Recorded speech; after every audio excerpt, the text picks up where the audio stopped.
Welcome to রসবাঙালি channel. আমার চ্যানেলে আপনাদের স্বাগত। আজ করব আমি ঝিঙে আলু পোস্ত দিয়ে চিংড়ি মাছ রেসিপি। এখানে বেশ কিছুটা পরিমাণে চিংড়ি মাছ নিয়ে নিয়েছি, ভালো করে ধুয়ে পরিষ্কার করে নিয়েছি। আর সাইডে নিয়ে নিয়েছি ঝিঙে আর আলু, ছোটো ছোটো করে চোখো করে কেটে নিয়েছি, ভালো করে ধুয়ে পরিষ্কার করে নিয়েছি। এখন লবণ হলুদ মেখে নিচ্ছি ঝিঙে আলুতেও আর চিংড়ি মাছেও।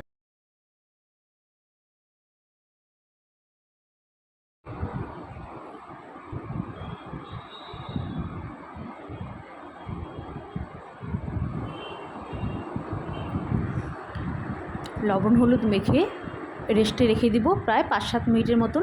ততক্ষণে আমি মশলাটা বেটে নিচ্ছি। আমি এখানে মশলায় নিব পোস্ত আর আদা, 1 চামচ আদা বাটা, চা চামচের 1 চামচ আর 3-4 চামচ পোস্ত বাটা। আমি মশলা করে নিয়ে দেখাচ্ছি।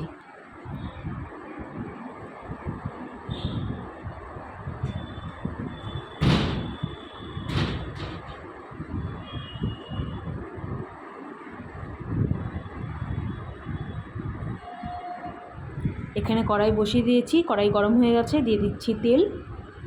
এখন মাছগুলো ভালো করে ভেজে নিব।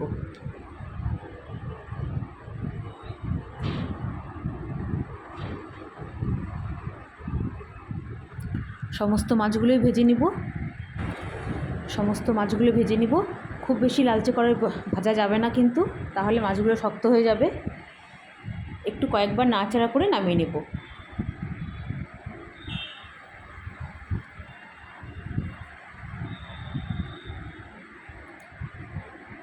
মাছগুলো তুলে নিচ্ছি। এই তেলেই দিয়ে দিব কালো জিরা ফোড়ন। আপনারা চাইলে জিরাও দিতে পারেন, সাদা জিরাও দিতে পারেন। আমি এখানে কালো জিরাই দিচ্ছি।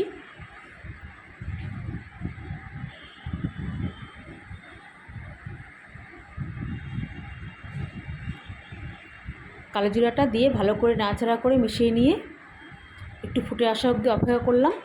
এখন দিয়ে দিচ্ছি বাকি মশলা। যেরকম দিয়ে দিব প্রথমে চিড়ে রাখা কাঁচা লঙ্কা,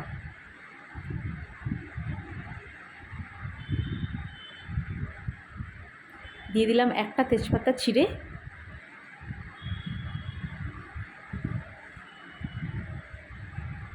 এখন দিয়ে দিচ্ছি ঝিঙে আর আলু। ঝিঙের থেকে বেশ কিছুটা পরিমাণে জল বেরিয়েছে, যার জন্য আমি এমনি কিন্তু ঢেলে দেওয়া যাবে না, হাত দিয়ে তুলে তুলেই দিতে হবে। আর এখন খুব সুন্দর করে নেড়ে চেড়ে বেশ লালচে করে ভেজে নিতে হবে। ভাজা হতে হতেই ঝিঙে আলু অনেকটাই সেদ্ধ হয়ে যাবে। ঢেকে দিলাম। প্রথমে কিছুটা পরিমাণে ঢেকে দিয়ে ভাজতে হবে। তারপরে যখন জল ছাড়বে তখন আর না ঢাকলেও হবে।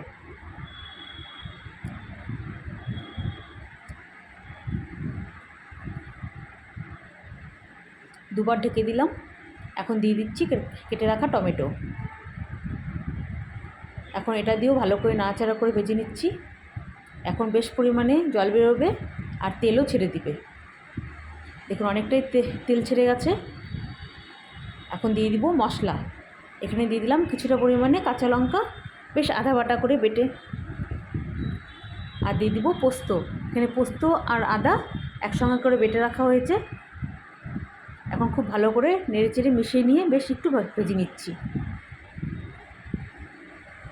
বেশ সুন্দর যখন সেন্ট আসবে সেই পর্যায়ে বোঝা যাবে যে পোস্তটা ভাজা হয়ে গেছে, আর তখনই জল দিয়ে দিতে হবে। বেশ সুন্দর করে ভেজে নিচ্ছি, নাড়াচাড়া করে মিশিয়ে নিয়ে। খুব ভালো করে ভাজা হয়ে গেছে। আবার একটু নেড়ে চেড়ে মিশিয়ে নিচ্ছি।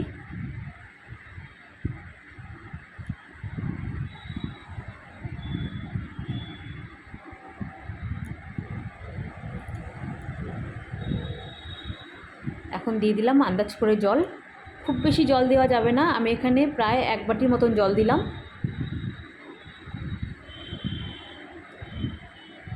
এই পর্যায়ে আপনারা চাইলে তেজপাতাগুলো তুলেও ফেলতে পারেন, কারণ তেজপাতাগুলোর কাজ শেষ। ভালো করে ঝোলটা ফুটে গেছে। এখন দিয়ে দেবো আন্দাজ করে হলুদ আর লবণ। দিয়ে দিলাম 1 চামচ লবণ, আর দিয়ে দিচ্ছি হলুদ। আপনারা চাইলে এতে কিন্তু হলুদ নাও দিতে পারেন। আমার আবার হলুদ ছাড়া ভালো লাগে না জন্য আমি একটু হলুদ দিলাম। এখন দিয়ে দিলাম মাছগুলো দিয়ে একটু নেড়ে চেড়ে মিশিয়ে নিয়ে আবার একটু ঢাকা দিয়ে দিচ্ছি, তাতে মাছগুলো সেদ্ধ হয়ে যাবে আর ঝোলটাও শুকিয়ে যাবে।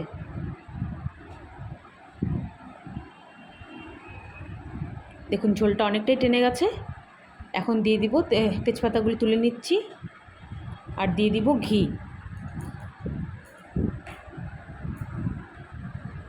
ভালো করে নাড়াচাড়া করে নিলাম।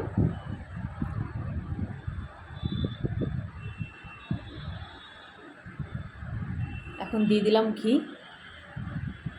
ঘিটা দেখানো গেল না, মানে হাতটা একটু আমার বেশি উঁচু হয়ে গেছিলো জন্য দেখানো গেল না। এখন দিয়ে দিচ্ছি একটু চিনি, তাতে টেস্টটা সুন্দর আসবে, ঝাল লবণের সঙ্গে মিষ্টি মিষ্টি। হয়ে গেল আমার ঝিঙে আলু পোস্ত দিয়ে চিংড়ি মাছ রেসিপি। যদি রেসিপিটা ভালো লাগে please like share and comment করবেন, আর অবশ্যই সাবস্ক্রাইব করবেন। প্লিজ আপনাদের কাছে অনুরোধ রইল, ফেসবুকে দেখে থাকলে ফলো করবেন, ইউটিউবে দেখে থাকলে সাবস্ক্রাইব করবেন। আমার ইনস্টাগ্রামেও চ্যানেল খোলা আছে, ওখানেও দেখে নিতে পারেন।